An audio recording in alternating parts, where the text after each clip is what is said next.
been. And you can share a reminiscence or two around Star Wars. This is a safe environment for that, away from those who would scoff at us. May the 4th, may the Force be with you. Luke Hodge, welcome. Thanks for having me, Gerard. Do you have Star Wars credentials? No, I don't. You're a bit young. Very far from that. My uncles did. They watched it a little bit when I was growing up, but no, never got into the Star Wars. Last night's Tribunal. So it always gladdens your heart when the players win the day and they're freed. What did you think of the Lewis Young incidents? No, when players do the wrong thing, you want them to get suspended because that's how you want the game to be clean.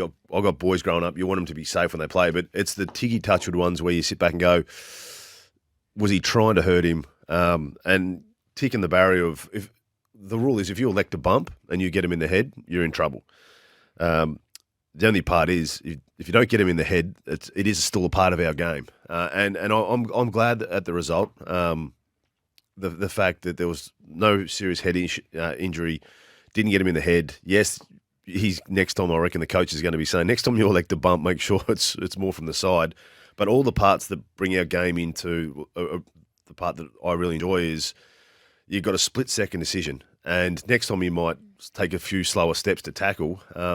But to the letter of the law, there's been so many players in the past that have bumped, got him in the head and deserved a suspension. So I sit back and go, I'm comfortable the fact that he got let off, the fact that it was a split second, didn't get him in the head, and there was no major injuries out of that contact. There was a moment where I thought of you last night during the case, and it was the alternate course of action was proposed as to veering out of the way, and I thought of you and went, you're not going to be happy with that. You can't be veering out of the way. No, but I think with that, because you've got teammates who you're trying to put standard to, you've got coaches who are telling you got to go hard, go win the ball, and yes, he could have probably taken a couple shorter steps to tackle, but then if Zerha picks the ball up and drives straight through you with his momentum, then everyone's looking at you saying you're soft that you didn't go and tackle. So, look, I don't want to see people bump and get him in the head, but when there's no injuries, it doesn't actually get the collision into the head, then I'm happy for him to be let off and continue to play this week.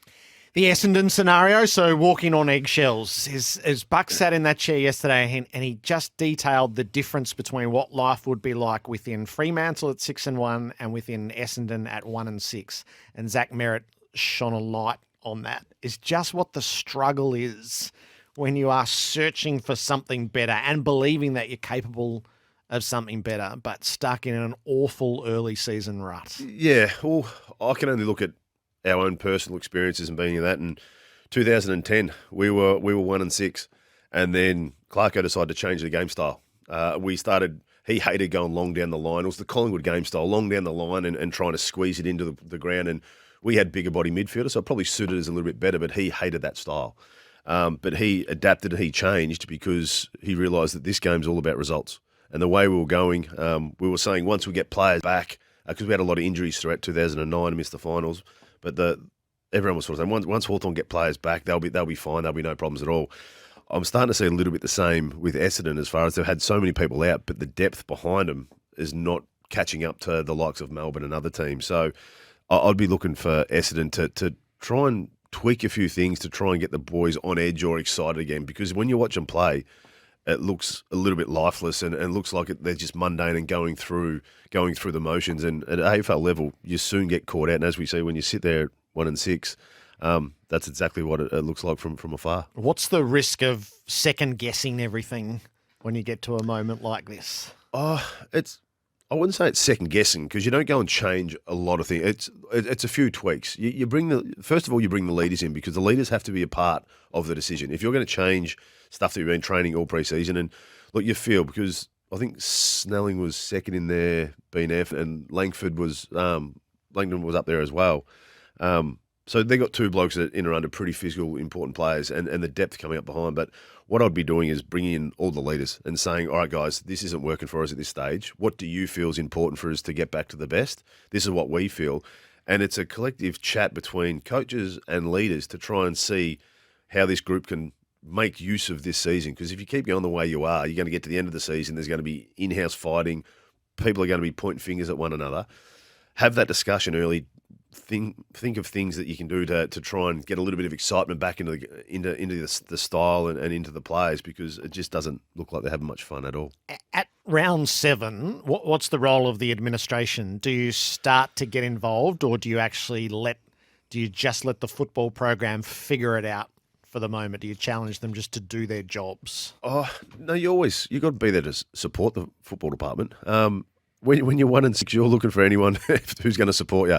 And I think this is where, when your back's against the wall, how tight is that football club and how's their culture? There's been a lot of talk about the football culture, about the culture within Essendon, and there's a lot of question marks at the moment. So if you're a football department, you'd be looking for any support you could get, and clubs are only as strong as the off-field. We always found that the fundamentals at Hawthorn, if our off-field was really strong, supported Clarko, we felt he was comfortable and could move forward. So off-field needs to be thrown as much support behind Rutten as he can, just so he knows that he's not looking over his shoulder and he can move forward. Don't do anything to undermine him at the moment. 100%.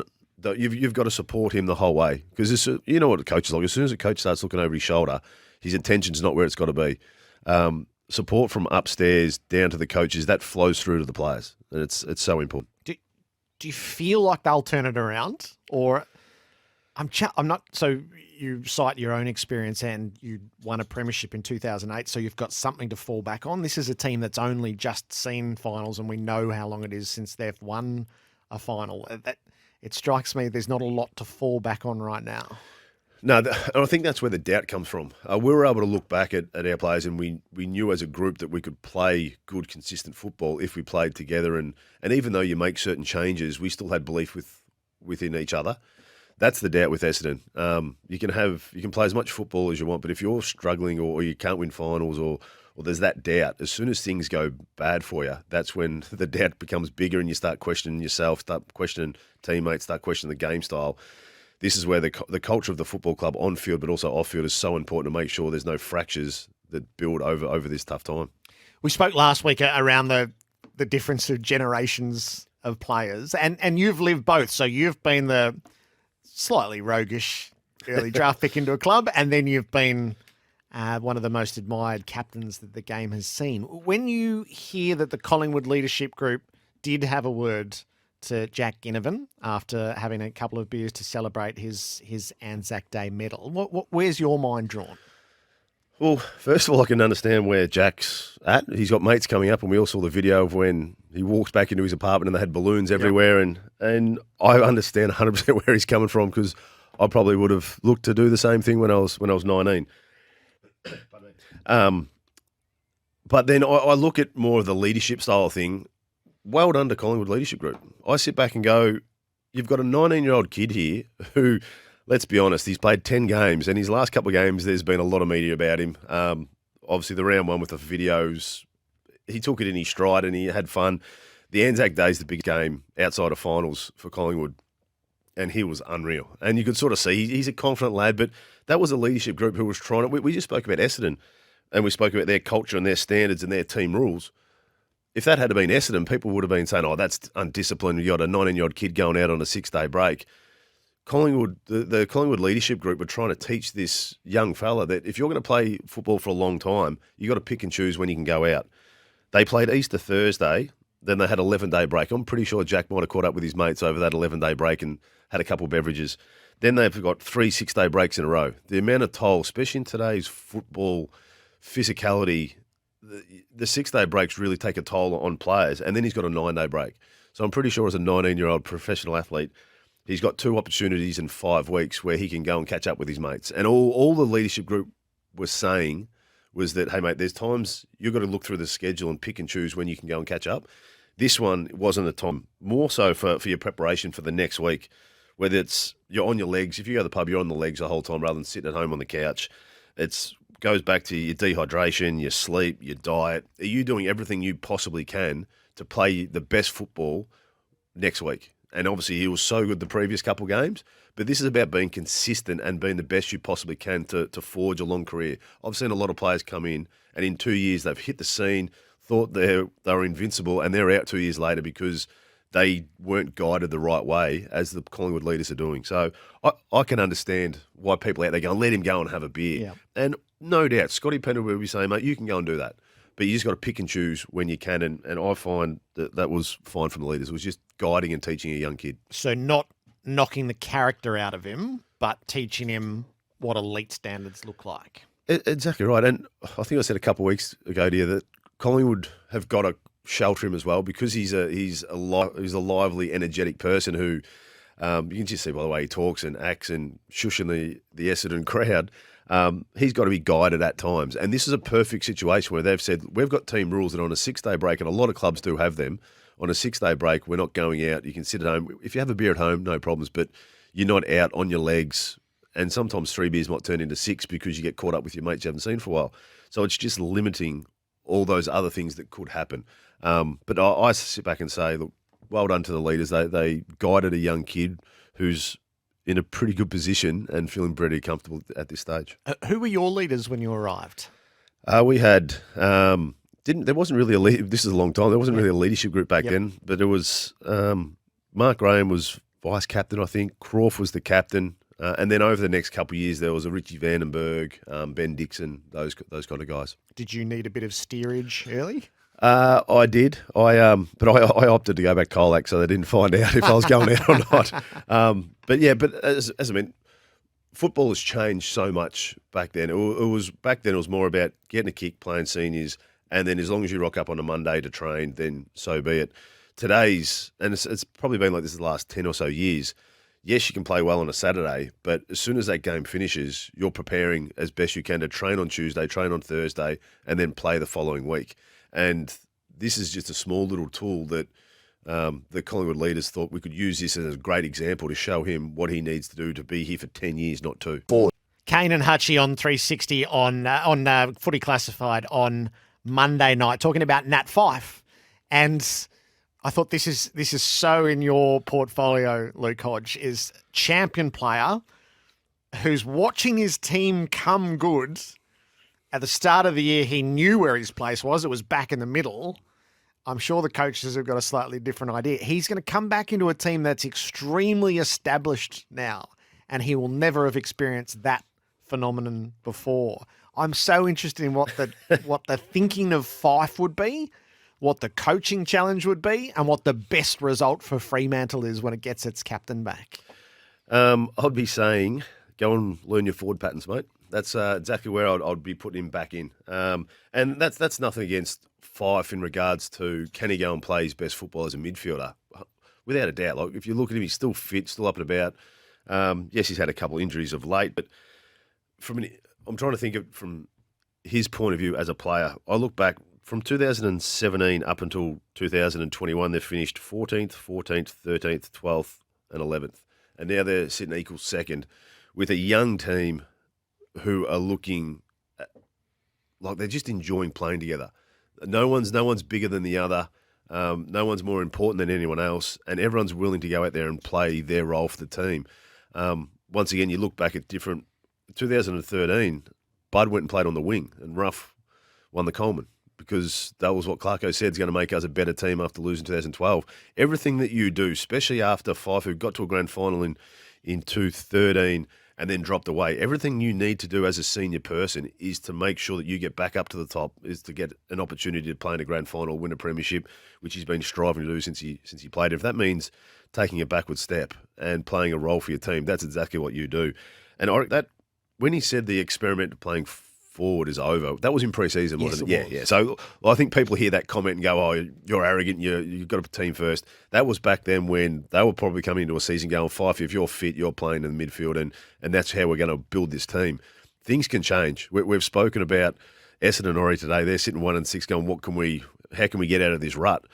You look at Fremantle, they're sitting here going, oh my God, we're in a rut and we're bringing back a dual Brownlow medalist. He needs to fit in and around that structure because that structure is doing something that Fremantle hasn't been able to do since 2013. So how big an adjustment is that for him?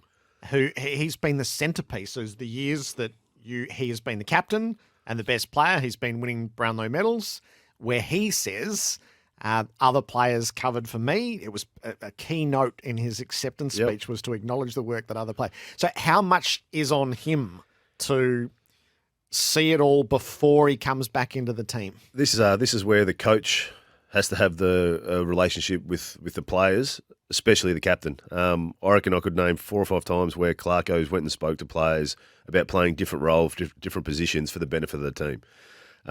That's exactly what they have to do at Fremantle. You've got to sit down with him and just talk about the pros and cons. The con is you come back in, you get 30 touches and we fall down defensively and we start losing. Or the pro is you come back in, you fit into this team. At times you'll be going back into the midfield.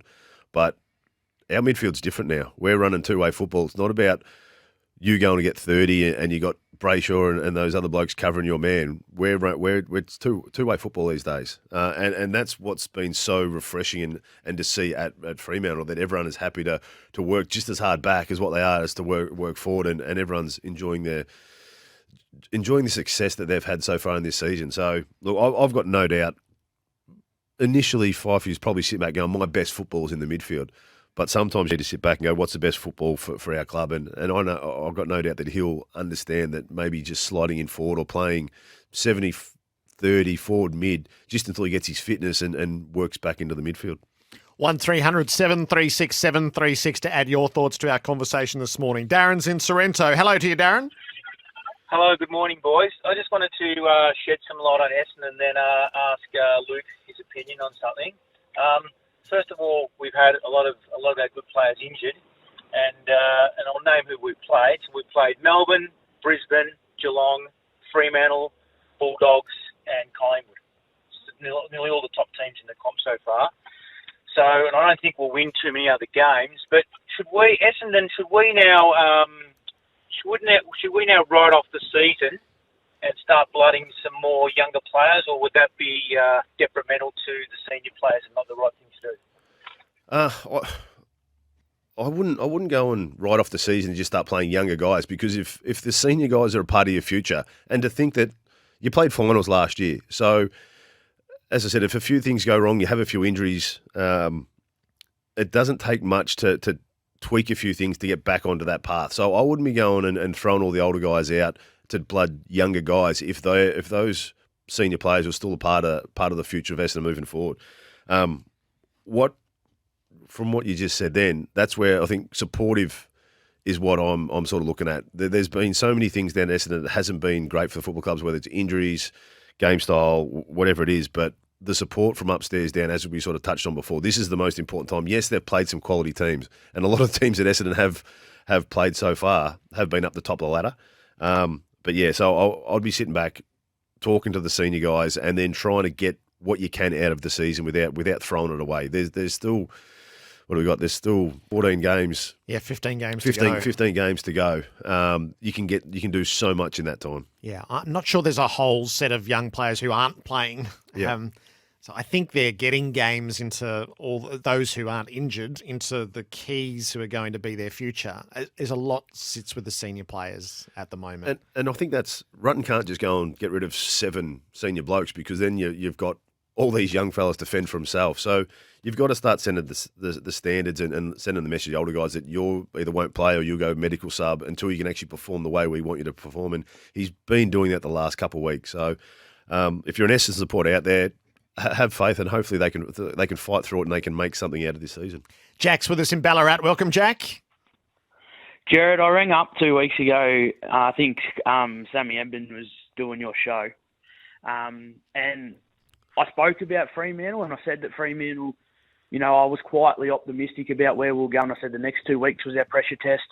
I looked at it, and I got shot down by some of your listeners and telling me that my optimism was a bit far-fetched. Well, to all your listeners out there, take the last 2 weeks, stick it up, yeah. That is the Fremantle that I love, all right? I went and watched this on Saturday at the Cattery, and for me to say that I've been to GMHBA to watch the Dockers play like they are, boys, I love this side. I'm as passionate about Fremantle as anyone, but I am as optimistic as I can be, and I'm going to say it right now, the lid's off, because we're going to be playing deep in September. Jack, I love your purple heart. I think that's it's amazing how it takes a lot of time for people to turn their mindset of, even last year going into the finals, I wasn't convinced that Melbourne could play that selfless, team-orientated football that they'd been doing all year, because finals are a different game. And obviously there's a lot of supporters out there who don't think Fremantle over the last few weeks have been the real deal, but couldn't argue with that comment just then, that what they've done the last couple of weeks especially going down to Geelong, missing a couple pretty important players, but being able to do it on a ground that Geelong would know so well. I was down there to watch the Lions in Geelong a couple of weeks earlier, and they just own the Lions because of how they played that ground. Yep. Well done to Fremantle. And if the lid's off, good on it. Go and enjoy it. Good stuff, Jack. 1300 736 736 to join in our debates this morning. Friday night footy will take us to Adelaide, Port Adelaide and the Bulldogs. So fascinating on a few fronts. I'm not overreacting to the Bulldogs being able to beat Essendon. They might have put a few things right. Let's see that against an opponent that'll come at them a bit harder. Port Adelaide are scratching and clawing, and no more than that. They're just scratching and clawing away. But the history of last year's preliminary final, it just feels like it'll sit so heavily over Friday night. Without a doubt. As soon as if you lose a grand final to a team or get kicked out of the final, and especially in the situation they did by 10 goals or so at home when everyone thought they were going to win. Humiliating. They've been thinking about that game since then, and they've been waiting for when they get the opportunity to hit Bulldogs, and they're going to know all the tricks. They're going to know that they're going to try and send someone to a leer, and they're going to be ready for anything that Bulldogs could throw at them. So I'll be and both teams, it's been pretty physical in the past. So I expect a pretty physical contest, and Port Adelaide won't be accepting what they did against in the prelim last year. Hodge, as you leave us, the text came through around the Ginnivan discussion. I hadn't thought about it that way, and you've articulated it in a way that is reasonable and balanced. I was in the let him have a beer camp, but the way you've described that allows for both arguments, but with timing important. And that probably balances up a little bit of Andrew Bogut weighed in rather heavily, didn't he? Yeah, Bogut was saying that let players go and do what they want. The AFL will be in their bedrooms watching what they do soon. But no, I think everyone, you don't want to take the life out of the kid, but you also got to teach him how to have a long career. And I think Collingwood, well done to the leadership group.